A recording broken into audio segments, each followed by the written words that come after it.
Hi there, I'm Emily with This Yogi Dances, and this is Charlie. He decided to come say hi. Say hi, Charlie. Well, I haven't seen you in a while.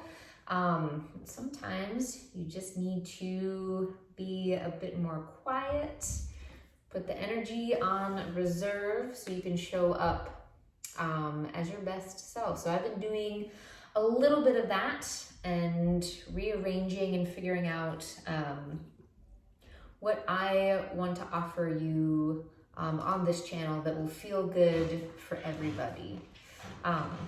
So that's been a little bit about my maybe absence here on the channel.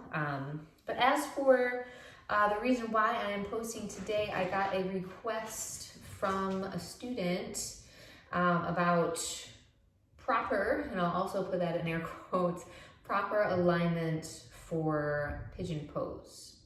Not for full Ekapada Raja Kapotasana, head to foot pigeon pose, where you grab the foot behind the back and maybe put your foot to the head, making a bind or a bandha there, an energy lock or an energy connection.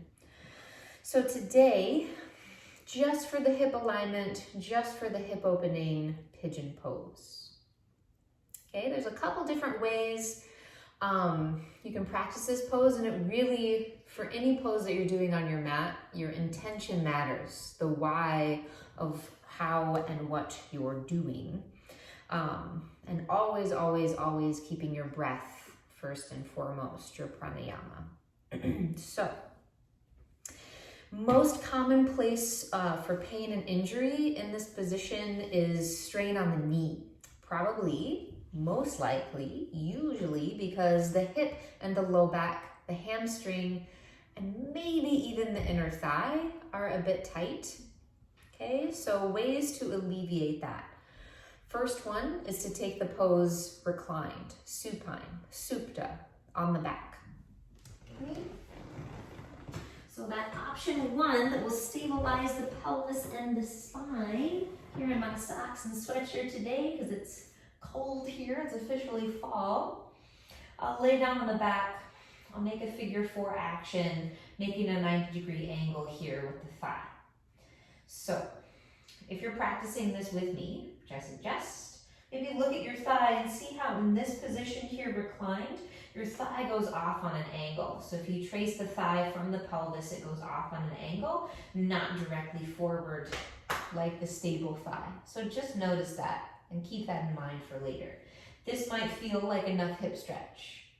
Okay, I can also press the thigh away from the face without moving the pelvis. Tendency is for the working hip to dip away from the face, and then I'm doing the pose. Nope. You're just compensating, yeah? So taking the thigh away from the face, keeping the pelvis stable. Then I can progress the pose progress the stretch by taking the shape into the chest, stretching the hip, okay, in a different way. And there's lots of variations you can take from here, but this is like step 1 to find the stretch in the hip while stabilizing and getting yourself out of any pain that might be happening in the knee. Option 2, and there's quite a few different reasons why you might take this particular option. Okay, so remember when we just looked at the thigh and we saw it going off onto the side? Now I want my thigh to go directly forward, not out onto the side. See, I was going onto the side, I'm a little bit more on the shin. I might find some hip stretch here, but most likely not as much as taking the stretch, the thigh directly forward from the hip.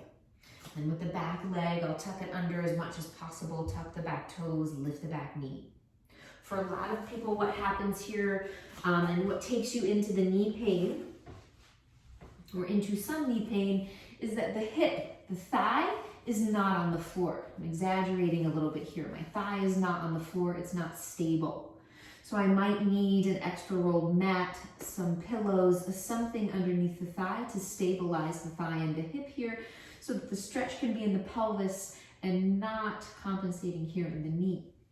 If possible, I get the thigh now to the floor. My butt actually won't come to the floor, but my thigh will come to the floor. And then I can work on sucking the front thigh into the socket, the back thigh into the socket, and turning. For me, it's my right side here with my left leg working forward. Okay, bringing myself into more alignment. I'll say it that way. Bringing myself into more alignment with the pelvis. Okay, finding tension here in the thighs, creating stretch, again, keeping the strain out of the knee. One of my most personal favorite ways to practice the pose is with a 90-degree angle. Okay, is with a 90-degree angle. So I can line that up with my, maybe I have lines of tile on the floor or with my yoga mat here. Here it's not going to matter so much whether you flex or point the front foot, right? Just what feels good to you. With the heel into the groin, probably a pointed foot to keep the ankle long, and again, tension and pressure off the knee. I might list off onto the side here, again, thigh going straight forward from the pelvis, depending on how tight the hip is. Maybe I can get the back leg straight, maybe not, okay? That is a little bit more of a moot point than what am I feeling in this front thigh. With the external rotation of the front thigh, I start to make internal rotation with the back thigh, with the back hip, okay? And that will make more stretch on my outer front hip, the back of my pelvis, and I might most likely feel stretch here on the front of the thigh. Okay, multi-action pose happening here. I can forward fold, I can stay upright. Where I probably won't go in this full 90-degree position is for the bind behind the back of the foot. Okay, that's probably the only thing you won't do in that position. So those are 3 options for practicing your pigeon pose, encouraging our bodies to be out of strain, to be with the breath, and to notice how your body feels as you're practicing, how your mind is reacting while you're practicing. Okay, we're pushing and reaching towards our growth edges while still respecting what our body is doing, what our mind is doing, and where we're at on that particular day, even with our energy. That option 1 was laying on the back. Option 2 was with the ankle into the groin. Option 3 was that full 90 degrees out front. And play with those. It changes very much so. It's still working towards the same end, but changes very much so what's happening in the hip, the pelvis, and the low back. So I hope that was helpful on your journey to happier hips, at least for pigeon pose. And let me know if you have any questions. You can always pop into the comment section. You can subscribe. You could even shoot me an email visiting thisyogidances.com and we can stay connected. So yeah, thanks so much for watching and I'll see you really soon.